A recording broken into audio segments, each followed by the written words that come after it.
Molly of Denali could lead to positive change in the average American's understanding of Native peoples. But children's television programming in itself cannot affect all the necessary changes. The American Religious Town Hall meeting is now in session.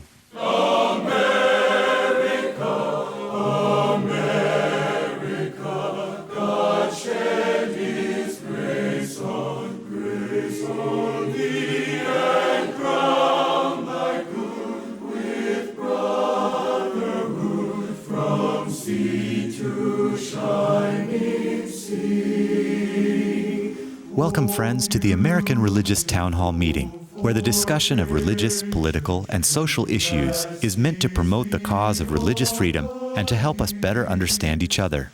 And now, here's your host and moderator, Pastor Jerry Lutz. Thank you. I'm so very glad you've joined us for today's program. Looking forward to this discussion. We have a panel assembled here. You've only heard from two of them. You don't know who they are yet. And by all means, you might not know about Molly of Denali, but we're going to come to that. We'll get there in just a few moments. Let's have our panelists tell us who they are, a little bit about what they do. Let's start with the gentleman to my right. Hi, I'm Carl Troval. I'm the Richard J. Dinda Professor of Lutheran Identity and Mission at Concordia University in Austin, Texas. My name is John Peterson. I am a canon in the Episcopal Church, and I am canonically resident in the Diocese of Washington. My name is Bishop Michael Olson, and I currently serve as the Bishop of the Roman Catholic Diocese of Fort Worth, Texas. I'm Dan Levin. I serve as Senior Rabbi at Temple Bethel in Boca Raton, Florida. And my name is Mel Robeck. I'm an ordained minister with the Assemblies of God, and I serve my church as Senior Professor of Church History and Ecumenics and Special Assistant to the President for Ecumenical Relations at Fuller Theological Seminary in Pasadena, California. Hi, I'm Tom Plumley. I'm the Senior Minister at First Christian Church in Fort Worth, Texas. We're a part of the Christian Church Disciples of Christ. Thank you, everyone, for being here today. As I said, looking forward to this discussion. So in the summer of 2019, the public broadcasting system began televising Molly of Denali. It's a children's program in cartoon format about an Alaska Native girl and her friends and family. Molly, whose parents run a trading post near Mount Denali, formerly Mount McKinley, deals with the everyday challenges of growing up, like tending a garden and saving money for a special purchase. But along the way, she and her friends learn about their history, heritage, and identity as members of three distinct nations indigenous to Alaska. In many ways, the show is the first of its kind in the history of television in the United States. It includes Native peoples at every stage of its production, including writing storylines and the voicing of some of its characters. The program presents Molly and those around her as everyday people, kids exploring, laughing, and learning, and adults as singers and dancers, storekeepers, pilots, retirees, and more, refusing to give in to the traditional stereotypes of savages, noble warriors, or people suffering with poverty and alcoholism. The show is giving voice to issues and people long ignored. Most of us must admit that we don't even have Native peoples on our radar. Now, this raises some significant questions for our religious groups, which by and large either ignore Indigenous peoples, thoughtlessly use the old unfair stereotypes, or take their stories and use them for their own non-Native purposes. Do 21st century religious bodies have anything at all to say or to do in relation to this hemisphere's Native peoples? Well, that is going to be our discussion today, but I'd like for our panelists to consider these three questions with regard to what we're going to talk about. First of all, how might this children's program, as a bare beginning of contemporary representation of Native culture, affect Native self-understanding as well as non-Native understanding of the relationship between Natives and non-Natives? And secondly, what can churches and synagogues and mosques do to make right the injustices inflicted on Native peoples since the beginning of European settlement of the Americas? And then finally, can a single children's television program really do much to correct the general ignorance of the average non-Native American about Native identity, history, and contemporary life? Those are the questions of the subject I'd like our panelists to discuss today. Let's go back to those who helped to begin the program, those who made opening remarks. And so, Reverend Plumley, glad to have you on the program. Tell us more of your thoughts on this subject.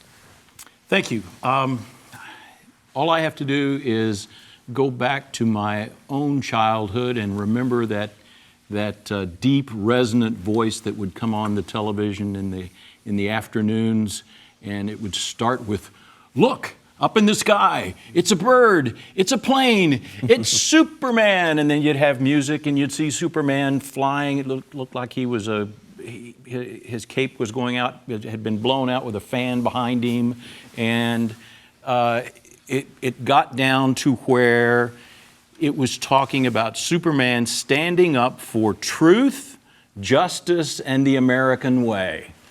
And I remind myself that that's part of where I learned about what truth is, what justice is, and what the American way is.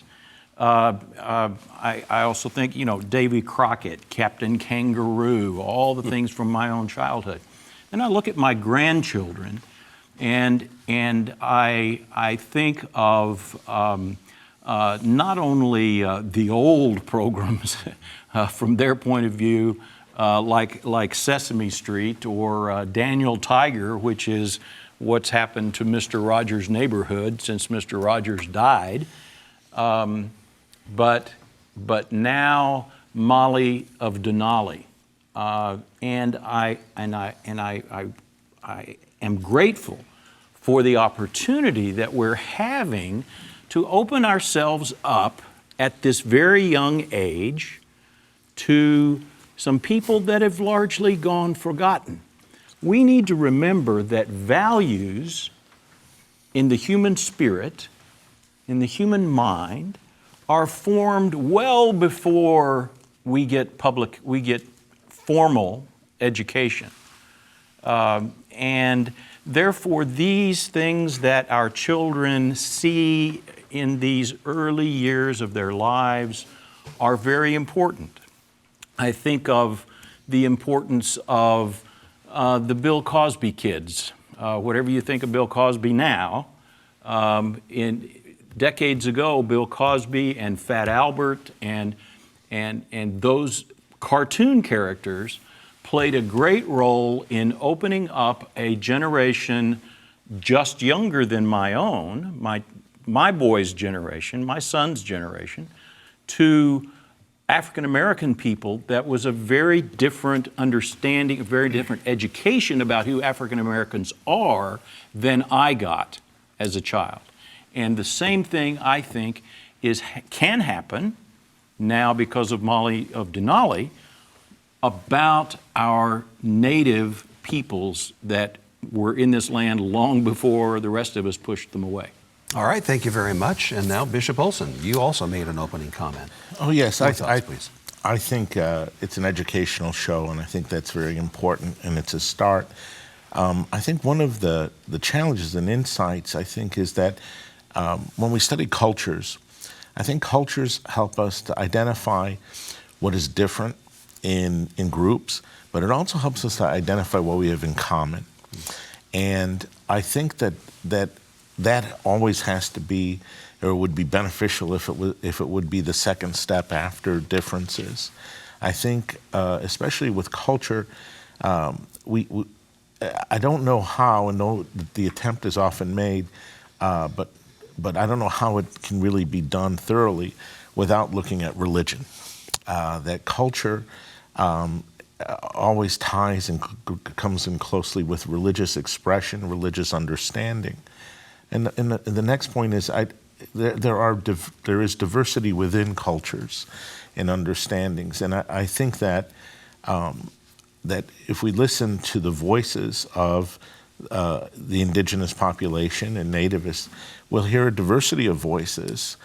Some that have been harmed through an approach to evangelization that is strictly colonialist, and in others who have benefited and have an authentic expression of their religious experience tied to their culture as well. And I think there's so much more that needs to be done in this area so that we can move beyond just the old paradigms, whether it's a prejudice of extremes, of either a group of people without any problems, without any defects to their culture, or a group of people with nothing but a defect to their culture. All right, thank you very much. Next to you is Dr. Robeck. I've only seen 2 Molly of Denali shows, and one of them was about going to the dentist, and these kids that get scared of going to the dentist because one kid tells the story to another one, and they pass it along, and it gets worse and worse, and they all go hide until the dentist finds them and says, never trust a kid to talk about the dentist. Go to a dentist and let them tell you the truth. And I thought, no, that's a bad one. I don't buy that at all, you know. And the other one that I saw was about a man who wore a very distinguished hat, very different kind of a hat. And the kids think he might be a spy, and so they keep working at trying to find out what's going on here. And they get a clue and a clue and a clue, and then they finally see his hat in a magazine, and it says that, or a book, and it says that it's a Mongolian hat, you know. So you are introduced to a different culture in that particular thing, and it's an interesting little dialogue that goes on there. I didn't find it particularly entertaining, but kids might. But I did think it has potential for helping young people understand different cultures in a different way. You know, when I was growing up, I watched my share of Superman, although TV was not something that was really evident in our home very much. But I listened to The Lone Ranger and Tonto, you know. So Tonto's the sidekick, and he's always having to say, yes, Kemosabe, yes, Kemosabe. You know, it's like he's always not really there. You know, these people are invisible to us for the most part. The other one was the Cisco Kid with his sidekick, Pancho, you know, Pancho Villa. And so, you know, it's just like, where do they come up with these characters? You know, those were the days that were very different from our own. So we've been talking a lot in recent weeks on this show about people who are faceless, people who are invisible, people who are marginalized.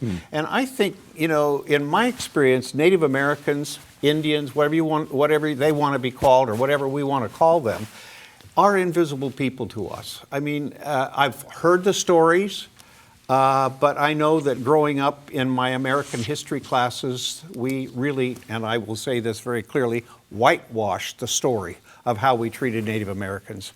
You know, to me, there's a lot of shame in our history. Native Americans are the first, African Americans are the second, you know, and we can go, Asian Americans are the third, you know. I mean, it just goes on and on and on how we've mistreated all these people. So I think this is a good idea. I think it's a helpful idea. And I hope kids will be encouraged to watch this kind of a show. I hope that we will develop more shows like this so that kids don't end up with the same kind of stereotypes that most of us have grown up with. All right, thank you very much. And Canon Peterson, glad to have you here today. Thank you. Your thoughts, please. I, too, when I learned about this program, went on and looked at 2 programs. I honestly cannot remember what I saw, but I certainly know that I was extremely impressed because they were giving voice to issues and people that have been long ignored. And I thought it was done extremely well. I did not see the Dentist series, but I think that anything like this really is helpful in relationship to breaking down stereotypes. I think that there are 2 things I really want to say very briefly, is even to this very day, we are disenfranchising Native American people. One can only look at the last election that took place, and Native American people in North Dakota, the Supreme Court in North Dakota acted to disenfranchise them because Native American people do not have street addresses. They have post office boxes.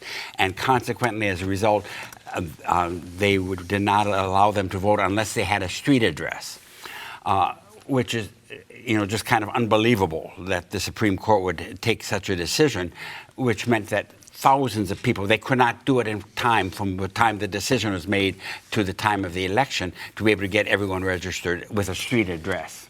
And so how we have disenfranchised Native American people is incredible. Now, I want to say one more thing. The one church that I know of that has really taken a significant lead to make the injustice inflicted upon the Indigenous people of Canada is the Anglican Church. And the Anglican Church in Canada has a dreadful history in relationship to residential schools, etc., and the way in which the Native American, Native people in Canada were treated. And they have gone through an extremely difficult time, the church has, but they are now not only assisting the survivors, but really making recompense to the survivors. So the church in Canada deserves kudos for what they have done with a history that was not very happy. Thank you. And next to you is Rabbi Levin, and glad to have you here. What is your thought on this subject, please? So in Jewish mystical tradition, there's an idea that everything and everyone is covered with garments. And those garments serve in some ways to identify us, and in some ways to mask who we ultimately truly are. So even a Torah scroll wears a garment. But if you want to understand the Torah scroll, you've got to start peeling away those garments. So even the language itself, the Kabbalah teaches, is a garment to the essential truths that lie within. And I think so often we look at those outer shells, those garments, as if they are the essence, as opposed to that which encompasses the essence. And so I think if you think about how Native Americans are made to have those kinds of movie roles like you saw growing up, well, just look at how Native Americans are depicted in culture. They are, what remind us of sports teams, the Redskins, the Seminoles, the Chiefs, the Indians. They are those stereotypical warriors or lackluster minds that you saw in television. And so I think to be able to re-experience and realize the essential human condition that lies between us, even though there is difference, we need to see things that make us imagine things in different ways. And you sometimes cannot imagine that which you cannot see. And by providing this at the earliest ages of child development, it allows young people to realize that Native Americans are like any kind of Americans. They are essentially human, and they live their lives and are worthy of recognition and respect, as is anybody else. All right, thank you very much. Now, Dr. Trovall, your thoughts, please. This has been a wonderful discussion. I've appreciated everything everyone has said. And so what can I say other than my own experience growing up in Minnesota, having contact with Native Americans and or First Nation peoples. And I remember the stereotypes I encountered, and I remember one time my dad, we were talking about our neighbors, and my dad said, "Oh, no, Rosie's Native American." And I said, "Really?" Because all the stereotypes I had heard, here's a woman who's living her life that I thought, well, this seems like a normal life. But then I guess as a kid, I couldn't even process that. So, I couldn't agree with you more that normalizing how people really are and doing it at an early age is really, really wonderful, because it makes you think differently about the Native peoples and First Nations. I think the other piece here is that there are so many First Nations in the United States and Canada to learn about. I can't imagine how many programs we could write for children on all the different nations, because these are not one people. They are many peoples, many nations. And that would be a fascinating project all on its own. And that's part of the stereotype as well. We tend to block them, put them in the groups, or a group, and say, that's it. And what you've just said, I think, is very important for us to recognize that all over North America, there are many nations. Yeah, and I think our culture is hungry to learn about those nations. I find students, at least at the university level, they want to spend more time on the First Nations rather than going into the rest of American history.